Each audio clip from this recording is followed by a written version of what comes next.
St. John Berchmans was a Jesuit saint, and the founder of the Jesuit order is St. Ignatius of Loyola. So not surprisingly, the three main stained glass windows that we have in the cathedral are all about his life, his conversion. Let me talk about this very first one. Right here, the first panel right here in the middle, you can see this cannonball right there at his shin.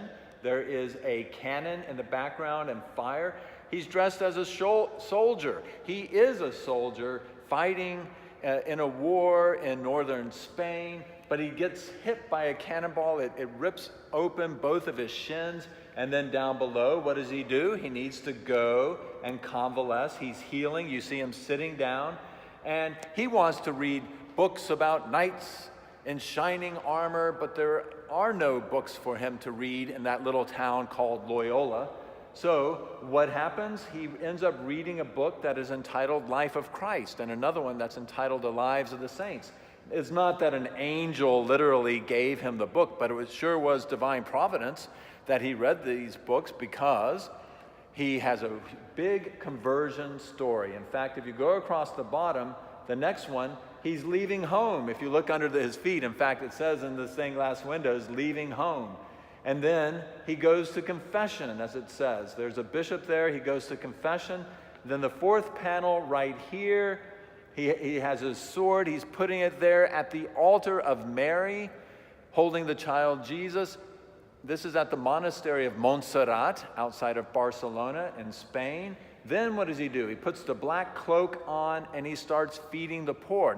He doesn't get food from some company and then go feed the poor. He begs for food, and then from that he distributes and feeds the poor. Across the top, we see an angel with the IHS and the three nails there, a very common typical image for the Jesuits. And then across here, these two angels here, the first one is holding a scroll that says, "This is the house of God," and the second one says, "And the gate of heaven." And then the fourth angel is holding a stylized M and an A, which represents Mary, Maria, Ave Maria. Then the two images right there in the middle panel, you see St. Ignatius is now kneeling down. He has this vision. Should I go to Rome? Should I not go to Rome? To ask the Pope to make our religious order, to recognize it as an official one. Well, he has this vision, and he sees Jesus holding the cross, and above his head you see God the Father with what is a representation of the world in his hand. And then God, the Holy Spirit, you see the image of the dove and the rays coming down upon him.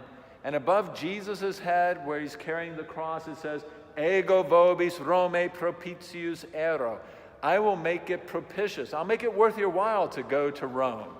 So just right here, we already have the very beginning of his life, a young knight who leaves behind being a soldier to be a soldier for the Lord. And I look forward to telling you about the other windows so that you can learn more about the life of St. Ignatius, the founder of the Jesuit order, which was the order of our patron saint, St. John Berchmans.